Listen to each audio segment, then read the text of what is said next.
Da, super. Așa. Eu să știu că mi-am trecut pe internetul de pe mobil, ca să fiu sigură că e stabil, că dacă sunt pe Wi-Fi și la mine poate fi nesigur, știi, adică poate cădea și ca și așa, știi, și de-aia am zis că să trec pe ăla de pe mobil. Bună, că eu sunt pe mobil cu hotspot, dar la un moment dat o să luăm și un router ca să fie mai stabil semnalul. Adică am mers destul de ok în ultima vreme, dar mai sunt momente cheie când trebuie să faci ceva și nu este, mai ales când plouă aici, că suntem la marginea pădurii și într-o vale și cred că nu bate așa, mai sus bate mai bine. Că dacă tot vorbim de internet și de calitatea internetului, eu astăzi o să vorbesc puțin mai rar, pentru că mi-am dat seama că data trecută când am vorbit noi, am vorbit repede și cred că a și zis cineva la un moment dat că Delia e impresionant ce bine vorbește limba română și așa de repede, sper să ajung odată la nivelul ăla. Păi vorbesc repede în orice limbă, sincer. Deci, deci e chestia ta, da. Da, adică dacă curge ceva, vorbesc repede, așa sunt eu, cred că construită. Da. Așa-i? Da. Dacă tot vorbim de internet, cum e treaba cu internetul în România versus alte țări? Pentru că eu am citit minunat! E minunat, ok. Spune-ne, pentru că eu am trăit mulți ani în Norvegia și adică chiar și în centrul capitalei, până nu de mult, încă se săpau, hai să spunem, nu știu, 2016, să zic, cam așa ceva, se săpa în centrul orașului și se făceau gropi, da? Ca să pună fibră optică și zic, la țară în România deja este de 10 ani fibră optică, interesant. Cam greu cu internetul în capitală, în Norvegia. Am experimentat și în Suedia și știu că în pădure aveam un internet mai bun decât în Norvegia, de mai bună calitate. Și vreau să te întreb, cum e în România cu internetul? Dacă cineva se uită la noi și își face așa o listă, uite, eu am primit un job pentru o perioadă de 1 an, de 2 ani în România și îmi fac o listă cu plusuri și minusuri, da? Ce să mă aștept când vin în România? Cum este internetul în România față de alte țări? Este minunat față de alte țări. Zic față de Marea Britanie, deci Marea Britanie și Țara Galilor. E dezastru acolo, și cu semnalul și cu internetul. Mi-aduc aminte, chiar mă gândeam la asta mai devreme, că vorbeam cu un coleg și un adolescent, că vorbeau despre gaming și chestii și că ultima oară când am fost în Marea Britanie a fost 2018 și foloseam calculatorul lui tata la el acasă, cred că era broadband totuși, adică nu era așa, și el stătea la marginea unui orășel, nu oraș mare, dar oraș nu mic, adică cu câteva sute de mii de locuitori. Mergea atât de încet și acolo nu ai acces la nimic, că totul este ilegal. În România netul merge bine, mai ales dacă stai în oraș, dar sunt și multe locuri în care și natură merge foarte bine. Trebuie să fii într-un loc în care bate bine semnalul. În zonă muntoasă depinde. Dacă ești într-o vale, poate că nu e așa bună, dar oricum, de 20 de ani în România, când am venit în 2003, nu-mi venea să cred. Deci, înțelegi? Deci, românii erau mult mai avansați cu tehnologii și cu oricine, deci și băbuțele aveau mobile, deci înțelegi? Deci era foarte diferit față de Marea Britanie și mereu m-am bucurat de treaba asta și în sensul ăsta românii sunt, cum să zic, mereu sunt prinzași și sunt mereu au acces la tehnologii noi și interesează, se prind repede. Am beneficiat și de treaba asta că am stat aici mulți ani. Și m-a ajutat, adică și acum, sincer, dacă stăteam într-un loc asemănător în Țara Galilor, de unde vin eu, nu aveam acel semnal pe care l-am aici. Chiar dacă variază și nu merge tot timpul, dar știu cum este pentru mamă, care stă într-un orășel la graniță între țara Galilor și Anglia. Eu am semnal mai bun ca ea. Și la net, și la telefon. Și când mergeau la bunicii mei, unde e un pic mai departe la țară, într-o zonă foarte semnătoare unde stau eu acum, nu, nimică, nici nu puteai să suni. Emergency calls only. Atât, deci... Pentru că asta îmi confirmă ce am citit eu cu mulți ani în urmă, că România era undeva în clasamentul celor 10 țări din lume care au un internet foarte bun, deci de calitate. Repet, acum nu săriți pe mine, am spus, e un articol mai vechi, că s-a schimbat între timp și situația arată diferit în 2024, dar la un moment dat România apărea într-o statistică internațională pentru țări care au un internet foarte bun. În top erau Asia, clar, de exemplu, Coreea de Sud, nu știu, alte țări din Asia, de exemplu, dar România era printre primele 10 și multe țări din vest erau în urmă. Nu numai, eu mi-aduc aminte de un articol pe care l-am văzut eu când stăteam la București, deci era până în 2012. România, dacă nu mă înșel, era pe locul 2 din Europa. Estonia era pe primul loc și România era pe locul 2. Exact cum, da. Și acum cred că avem și Olanda în față, că ei sunt un fel de Silicon Valley din Europa. Interesant. Deci, dragii mei... Da, dar numai acum, pentru vremea aceea, România era mult mai, cum să zic, departe de ceilalți. Foarte interesant. Și ultima chestie cu internetul. Știi că eu stau la țară, tu stai la țară, probabil cei care se uită stau mulți dintre ei la țară. Mai zic ceva. Deci eu acum am multă treabă cu întâlniri pe net, pe Zoom, da? Eu vorbesc cu români din toată lumea. Pe Zoom ne întâlnim și afacerea mea folosind conceptul de sănătate în 5 pași. Noi, în echipa noastră, de 2 ori pe săptămână avem o întâlnire luni pe sănătate, la ora 19 și miercuri pe dezvoltarea afacerii. Ne întâlnim din toate părțile lumii, înțelegi? Dacă mă gândesc să mă conectez cu englezii, de vârstele oamenilor cu care vorbesc și din mediile pe care provin, înțelegi? Nici vorbă. Românul mereu știe. Cum să zic? Deci majoritatea cu care vorbesc, deci cei care dau de mine de pe TikTok, de exemplu, îi întreb, știi să folosești Zoom? 50% știu deja, deja descărcat în telefon, n-am nicio treabă.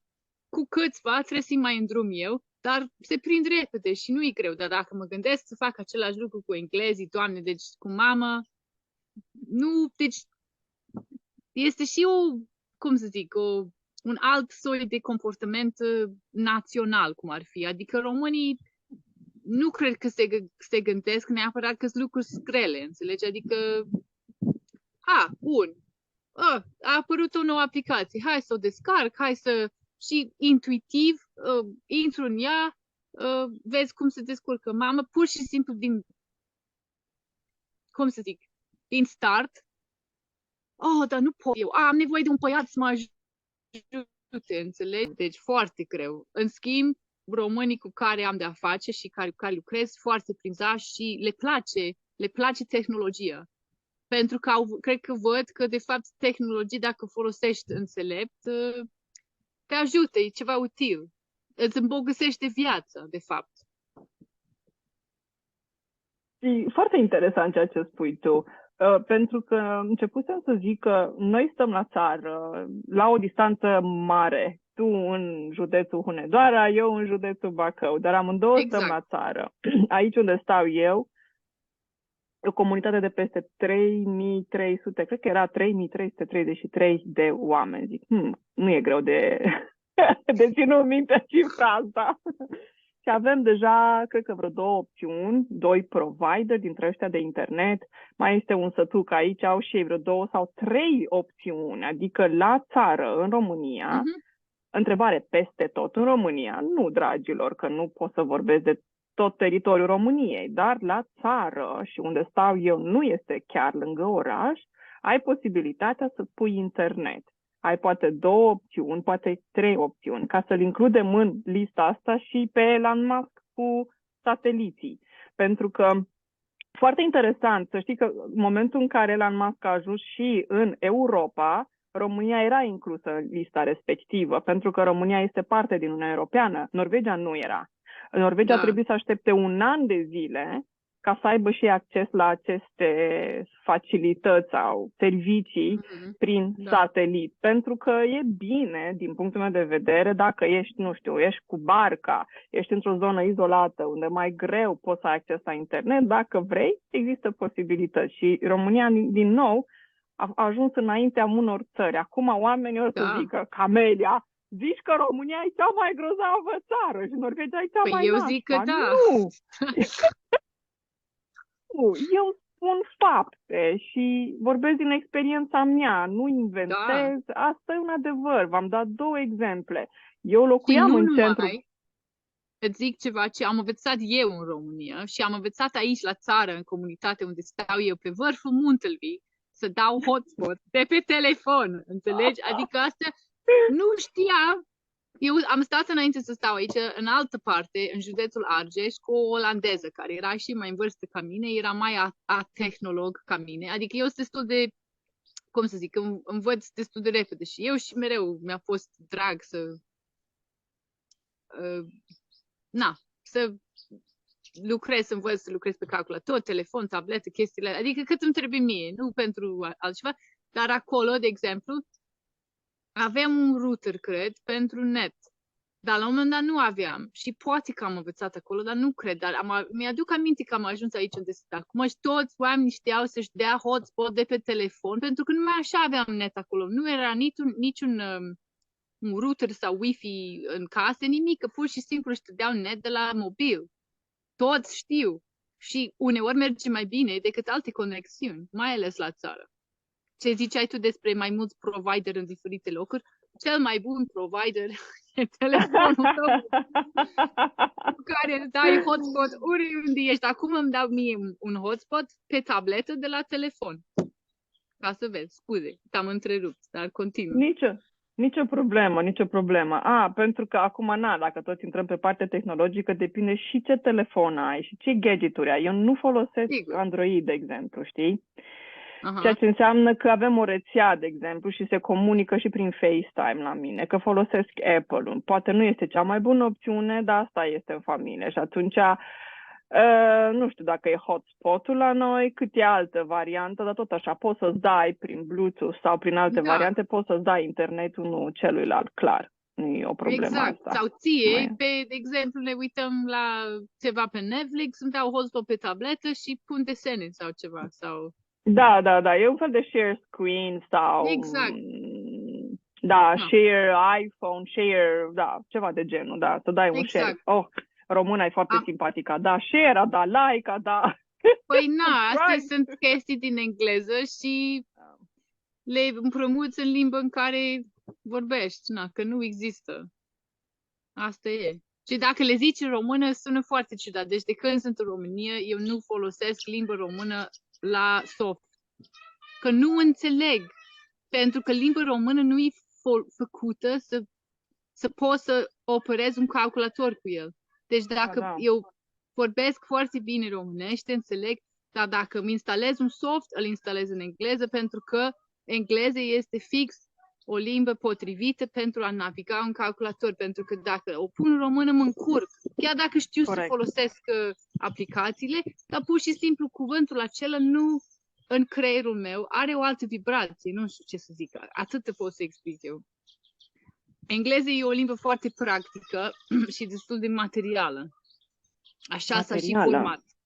Din mai multe limbi, se dezvoltă într-una, este foarte flexibilă, adică vin cuvinte noi din engleză. Română este pe altă construcție. Este o limbă străveche care și ea se adaptează și modernizează, îți dai seama, dar are o altă vibrație. Pentru mine o vibrație mult mai înaltă și pură și cred că de-aia se împrumută cuvinte din alte limbi, gen din engleză, unde e mai ușor, pentru că acolo e deja creat și acolo e vibrație aceea de a tasta pe butoane și chestiile astea. Așa vine mie ca explicație. E foarte interesant că, într-adevăr, limba română nu e ca și limba franceză sau islandeza. Sunt două exemple aici, islandeza și franceza, care au reguli destul de stricte când vine vorba de ce permitem să intre în limba noastră.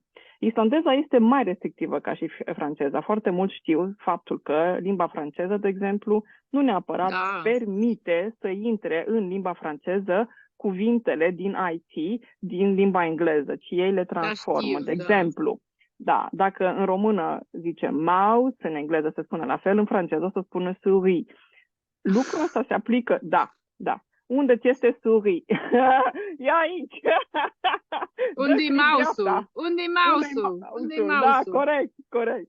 Și islandeza are, cred că e un pic și mai restrictivă ca franceza. Deci limbile astea vor să-și păstreze autenticitatea, nu vor să fie influențate de alte limbi din exterior, știi?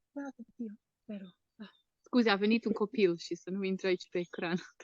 Da, așa este. Româna cum e cu româna? Că româna zice Trump, în română spune mouse, în română zicem dăm share, dăm like, dăm follow, dăm like, dăm subscribe.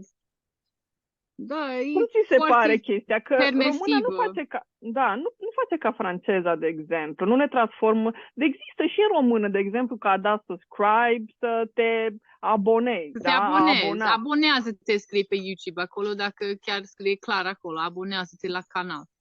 Na. Eu cred că Da, eu zic că asta se reflectă și în atitudinea și felul în care românii se gândesc, cum se comportă și deschiderea lor față de alții, care am mai vorbit despre asta în altă conversație, că sunt foarte deschiși în sensul bun. Adică își păstrează ceea ce da lor de păstrat, dar sunt și foarte deschiși la ce vine, cum am descris, cum să zic, cum abordează ei străinii, de exemplu. Adică sunt bucuroși să-i vadă, primitor. Așa este și limba română. De exemplu, eu am studiat franceză de la, cred că am început la 8 ani și am și studiat în facultate și dacă mă gândesc, n-a fost o alegere foarte bună, dar așa am făcut-o. Dar n-a fost așa de drag, cum, de exemplu, vorbesc română sau am învățat și germană sau japoneză sau alte chestii. Am fost în Franța de mai multe ori, dar odată am trăit acolo 3 luni de zile ca să exersez franceză. În anul 3 din facultate, 9 luni am fost în Viena și după aia 3 luni am fost în sudul Franței. O experiență provocătoare, grea și frustrantă. Întâi m-am dus în Aix-en-Provence, unde aveam o prietenă, o colegă, care își terminase jumătate de an de Erasmus acolo și speram să preiau apartamentul ei și să mă angajez acolo. M-am dus peste tot unde am putut să mă angajez. Nici vorbă, chiar și la ăia care dau pentru șomaj și chestii. Cum să angajeze o englezoaică, cineva pe o englezoaică acolo, înțelegi? Deci, din start, așa, chiar dacă vorbeam bine franceză, înțelegi? Deci, și aveam educație, adică pe hârtie și lucrasem în foarte multe chestii, deja la vârsta aia, înțelegi? Dar, adică mă calificam pentru multe lucruri, dar nu cum, adică na. În sfârșit am găsit, prin englez, prin taică-miu, care avea o cunoștință mai dubioasă în Liverpool, avea o cunoștință care avea o iubită, care avea un snack într-un camping lângă Saint-Tropez. Acolo m-am dus, că aveam nevoie să stau acolo și să vorbesc franceză cât puteam, pentru că nu eram așa confortabilă. M-am dus acolo. Cu ei n-am înțeles foarte bine, aveam și o colegă franceză, una olandeză, una galeză și un olandez. Dar vreau să zic, mi-aduc aminte, francezii pur și simplu, per total, și bineînțeles că sunt excepții, nu te primesc. Pur și simplu nu te primesc. Au o altă mentalitate, mai ales dacă vorbești engleză cu ei sau oricum. Deci odată mi-aduc aminte, o și văd acum în ochiul minții, m-am dus să mă epilez, așa, la un salon. Am făcut programare în ziua mea liberă sau în orele mele libere, nu știu cum și cred că am ajuns acolo cu bicicletă, adică nu am ajuns ușor acolo, că, na? Și vorbesc cu ei în franceză, dar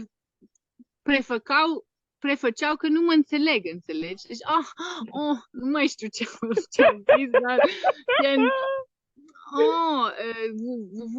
vous voulez dire, acum nu mi-aduc aminte bine să vorbesc franceză, vous voulez dire, nu știu de ce am zis, dar după au repetat-o așa cu accentul un pic mai franțuzesc, înțelegi? Vous comprends maintenant. Și, înțelegi? Deci nu puteam de aroganța aia urâtă, așa o răutate din start, către mine pentru că nu eram franțuzoaică, înțelegi? Se auzea un pic un accent, adică cum poate se aude acum cum vorbesc românește, se aude poate 5-10% că poate, știi? Un picuț acolo. Nu, nici vorbă. România, de exemplu, polul opus. Felul în care se primesc oameni aici este altfel și asta se reflectă în cum este construită și cum se folosește limba. Așa văd eu lucrurile. Că, ei ce e cel mai bun și dai la o parte restul. Da, avem un mouse acum. Avem o tabletă. Tabletă. Măcar asta s-a romanizat. Calculator, computer. Ce vrei? Căști, uite, nu sunt toate cuvintele în engleză, o parte, da, unde e mai greu de găsit un cuvânt adevărat românesc. Nu te forțezi cum fac francezii cu ordinator și souris și din astea și din start au, cum să zic, o opunere. Ca și cum te pui vieții și sper că deci nu vreau să super pe nimeni, niciun francez, nici o vorbitoare sau un vorbitor de limbă franceză. Acum vorbim de cum percep eu construcția limbii franceze și române și altor limbi și experiențele mele personale în Franța și în România. Pe lângă asta am trăit și în Germania și în Austria, unde am și lucrat acolo, adică, cum să zic, eu nu judec pe nimeni și acum vorbim așa în mare, dar mă scuzați, nu vreau să supăr, dar așa percep eu limba română versus limba franceză sau dacă am vorbit despre, cum să zic, deschiderea limbii și, cum să zic, perspectivă înspre viitor, poate ca și așa. Să dau puțin înapoi. Și eu, la fel ca și tine, am studiat franceza, ai spus că de pe la 8 ani, la fel și în cazul meu, de la 8 ani și la mine la facultate, aceeași situație. Deci când spuneai de franceză, că adică una la fel ca la mine. Numai că în facultate nu, vorbim de mulți ani în urmă, nu am fost în Franța la studii, dar am fost, după ce am terminat facultatea, am ajuns în Franța ca și turist, atât. A doua chestie care ai zis-o și n-am înțeles-o, că spuneai de un prieten al tatălui din Liverpool și ai spus ceva și nu am înțeles. Printr-o cunoștință mai dubioasă, avea nu știu ce prieten care avea o iubită care avea un snack pentru mâncare la un camping. Snack? Uite, sau un fast food, cum îi zice în română? Un loc de mâncare. Nu, cum îi zice asta? Asta nu e cuvântul care nu l-am înțeles. Dar nu era cu șaurmă. Adică era cu sandwich-uri. Eu am înțeles că asta se mai zice și snack. Gen snack-uri, gen snacks-uri. Nu știu, sigur, poate. Și mai bine ca mine că eu am aterizat acum în România. Așa cred că, nu știu, sau poate că ne corectează cineva, că poate că există și un alt cuvânt. Gen un loc unde se vinde mâncare rapidă, dar nu gătită, gen nu mâncare românească gătită. Noi făceam sandwich-uri și salate și chestii la grill, gen hamburger, cartofi prăjiți, chestii englezești, cârnați, ochiuri din astea. Am înțeles că Da, caută, că nu, eu am înțeles că astfel de loc se numește un snack Da. sau așa. Și Da, camping, ok. am înțeles că camping e camping. Dar am zis cu accentul britanic cu A-ul mai jos decât camping. Sau... Că nu-mi vine să zic. Deci ei toți aici râd de mine că zic laptop. Că e laptop, nu e laptop. Că dacă ar Da, fi ai dreptate. laptop, ar fi cu E. E laptop cu A. Dar na, așa se aude din engleză americană pentru urechile românilor și ei zic laptop. Na, eu zic laptop și râde numai de mine că eu zic laptop. Pentru că așa am învățat întâi în engleză, că e laptop. Corect, la mine aceeași treabă, eu zic podcast, că e cu A, nu-i podcast, că nu. Exact, podcast. Bravo, dragă. Mai britanic așa. I-am zis mai românesc, da, ok, și britanic, dacă vrei. Păi da, că e aul mai jos, mai deschis, americanii zic așa, și britanicii zic A. Da. Așa e. Da. Nu știu, vreau să te întreb ceva la un moment dat când povesteai și de Franța. Practic tu, ok, asta vreau să spun al treilea lucru, că nu vorbești practic de toți francezii și de toată țara și asta vreau să specific și eu, că cei care se uită nu înțelegeți că toată Franța e teribilă și că oamenii acolo nu sunt primitori. Nu, ea a fost o experiență. Sunt sigură că sunt foarte mulți francezi minunați peste pe tot, care pentru i-am că și Franța întâlnit, e de mare. exemplu. Da, și am avut o colegă acolo, franțuzoaică, super faină, Celine. O țin minte și acum, super faină femeia asta. Adică acum am și, poate, cum să zic, povestim și am și exagerat așa un pic cu umor ca să râdă și alții de situație, că sigur au întâmpinat treaba asta poate în alte țări. Nu numai asta. Da, uite, unde am fost? Era în sud, era în Nice, da, în Nice, trebuie să-mi aduc aminte exact, și pe perioada studenției. Și eram mai mulți, erau și niște indieni. Eu înțelegeam și vorbeam franceză, dar nu simțeam că vreau să vorbesc pentru că nu mai exersasem de multă vreme. Și eram cu niște studenți din India. Și de fiecare dată când trebuia să întrebăm în ce direcție să mergem, că pe vremea aia, dragilor, suntem în 2024, acum avem și AI-ul și tot felul de roboți și așa. Nu aveam atâția roboți atunci. Pe vremea aia mai mult mergea așa, din om în om. Nu vă supărați, cum mergem la gar? Nu vă supărați la restaurantul ăsta, știți? Cu o chestie de genul ăsta. Și întrebam tineri pe stradă, pe unde să ajungem. Noi întrebam în limba engleză și ni se răspundea în franceză. Și mie mi s-a părut puțin nepoliticos pentru că ei știau engleză și nu vroiau să răspundă în engleză, dar a făcut o observație foarte frumoasă unul dintre băieții ăștia fizicieni din India și a zis că sunt foarte de treabă franceză, că au fost foarte drăguți și ne-au spus, și asta este un adevăr, au fost foarte drăguți și ne-au spus pe unde să mergem, deși refuzau să vorbească în limba engleză, exact cum eu la rândul meu nu vorbeam franceză, că nu mă simțeam destul de sigură pe mine. Conversațiile noastre erau în limba engleză cu prietenii și era cumva natural să extindem discuția asta, să întrebăm oamenii pe stradă în engleză ca să ne înțelegem cu toții, știi? Dar răspunsul a venit întotdeauna în franceză. Păi da, pentru că nu este nici limba ta maternă, nici a lor, probabil, sau e a doua lor limbă în India. Da. Dar, depinde cum se gândesc oamenii, pentru că unii țări și unii națiuni, gen Franța, ești în Franța, vorbești engleză. Franceză, pardon. Ești în Anglia, vorbești engleză, dar este și varianta cealaltă că suntem undeva, nu contează unde suntem, dar care e limbă pe care o putem înțelege cu majoritatea. Adică că e engleză, că e franceză, nu contează care e. Draga mea, asta am zis despre ce am vorbit, despre internet și cum e cu internetul. Și am mers după aia și am povestit puțin despre limba română, că e cumva deschisă pentru alte limbi care intră în limba română. Chiar sunt foarte multe limbi care influențează limba română. Așa. Mi-am notat multe aici și mă gândesc că... Îmi vine ceva în minte, să zic.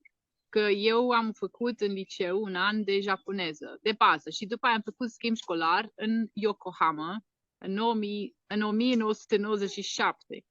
Acum o veșnicie. Eram liceancă și m-am dus pentru că eu dacă nu făceam franceză și germană, făceam japoneză cu germană, care era atunci o combinație mai rară, dar am intrat la Oxford și acolo nu se făcea combinația aia și la vremea aceea am făcut greșeală să hotărăsc să merg acolo decât să mă duc să studiez poate că ce îmi plăcea mie mai mult. Dar în Japonia ei au avut o societate închisă, foarte închisă.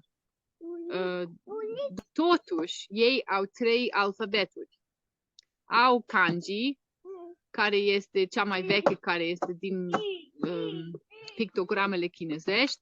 Au, cum îi zice, hiragama, care este mai nou, dar tot mai veche, care era făcută pentru femei, dar acum se folosește de către toți. Și este și katakana, care este cel mai nou alfabet, care e fonetic, dar are caracterele japoneze, dar e fonetic și este pentru toate cuvintele ce vin din alte limbi. Gen, ice cream-ul, skateboard-ul. Mi-aduc aminte ce am învățat atunci și formez, da, vezi, adică chiar dacă a fost o țară închisă, și eu știu cum a fost acolo. A fost 1997. Eram singură fată albă acolo, înțelegi? Erau și albi, dar oamenii de afaceri, bărbați de afaceri. Am mai fost și taică-miu în Japonia de 2 ori, înaintea mea. Dar în metrou eram și gigantă, și albă, și femeie, înțelegi? Deci toți combinație periculoasă! Râdeau de mine. Știi cum faci japonezii? Și așa și dădeau cu deget că uite ce fată înaltă și albă e femeia asta, înțelegi? Și era cum să zic, o experiență interesantă, dar nu m-am simțit deloc, adică m-am simțit foarte bine primit în Japonia. M-am simțit, adică a fost într-un fel și o cultură atât de diferită de unde am crescut eu. Da, fascinantă pentru mine. Am și o poză acum, am dus de 2 ori în Tokyo, în centru, și la trece de pieton au trecut 3 geishe lângă noi, dar îmbrăcate, cu treabă lor, cu papucii ăia anume. Înțelegi? Atât de fascinant pentru mine. Dar totuși am fost foarte bine primit acolo. Nu m-am simțit deloc, cum să zic, nedorită, exclusă, neintegrată. Da. Am stat cu o familie care și la rândul lor au stat și ei în alte țări, poate că și de-aia, dar era cumva o cultură care a fost o vreme închisă, dar totuși m-am simțit primită acolo și au un alfabet care este pentru termeni și cuvinte care provin din alte limbi. Deci vezi că se poate, adică nu este, cum să zic, unul nu exclude și celălalt. Corect. Mi-a venit în minte asta acum, să zic. Bun. Deci aici, în România, sunt încă multe locuri care sunt neatinse de om sau foarte rar atinse de om. Nu numai că nu sunt lucrate, dar sunt locuri în care pur și simplu nu ajung oamenii acolo și acolo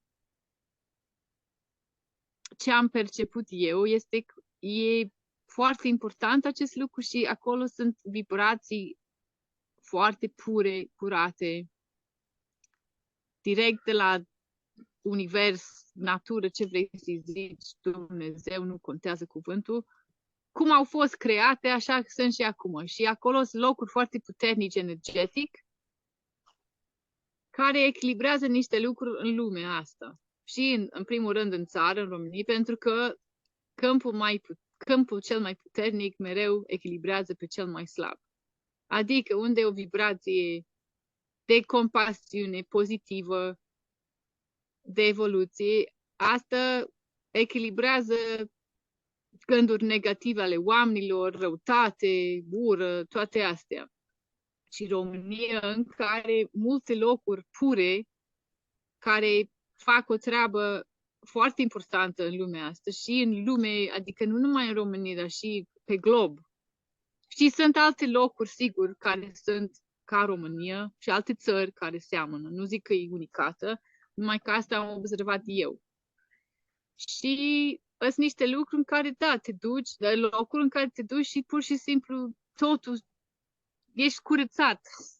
Intri acolo în pădure și ieși afară alt om. Că te scapă de niște greutăți care sunt în câmpul tău, în mintea ta.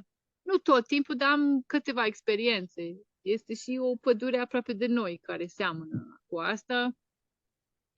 Și nu numai, sunt locuri și pe creastea muntelui sau... Dar asta e foarte important și ceva de apreciat, zic eu, despre România. Și, cum să zic, trebuie ocrotit cumva. Adică, na, te rog. Da, e interesant ce spui, pentru că stăteam și mă gândeam că am fost prin pădurile norvegiene, am fost prin alea suedeze, mai multe țări, și nu am simțit același lucru ca aici în România. Și acum e greu să, să mă crezi, pentru că ai zice că sunt chestiile subiective, că din perspectiva mea, m-am născut în România și fiind româncă, de aia spun asta. Nu. Pur și simplu spun exact cum este. Nu e așa. Și Deci... fii atentă, dar eu n-am fost într-o pădure virgină, că se numește pădure virgină. Așa. Care neatinsă de om. N-am fost acolo. Prima dată când am venit în România, era undeva aproape de toamnă și în toamnă am mers în pădure, la cules de ciuperci, printre altele. Și unde m-am dus eu, nu era o zonă care era neatinsă de om, nedescoperită de om, dimpotrivă. Dar ce am simțit, o liniște și o pace fantastică. Dar e posibil să fie pentru că eu în fiecare zi am o rutina mea. Nu practic meditație, am o altă formă, dar o fac în fiecare zi, știi? Eu le numesc discipline, ceea ce fac eu. Da. Și e posibil ca, având o conștiință și o energie deschisă pentru liniște, pentru natură, să fi simțit energiile astea. Există posibilitatea asta, dar numai aici am simțit-o în România, nu am simțit-o în alte păduri, cum ar fi în nordul Europei, pentru că în țările scandinave oamenii merg foarte mult în natură, e un lucru minunat. Fac plimbări prin păduri de foarte multe ori, pentru că pădurile sunt foarte safe acolo, sunt foarte accesibile și în România poate fi mai complex să ajungi în pădure, pentru că e plin de animale. Aici este wild, găsești de toate. Da, urși, căprioare, mistreți. Râși, chiar și aici în zonă erau râși. Da, mai un pic, mami. Da, mai multe animale. Eu am fost și în pădurea și în Norvegia, și în Austria, și în Germania, și în Marea Britanie. Mai un pic, mamă, mai un pic. Dar nu am simțit acolo ce am simțit aici. Cred că cu asta trebuie să închei, că trageți de mine acum și un semn că...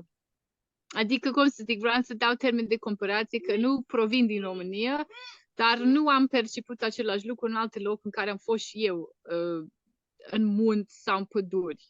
Aici e ceva aparte și cred că e vorba și de niște locuri în care pur și simplu se primesc alte vibrații din cosmos, care sunt benefice pentru pământ, pentru oameni, pentru ființe.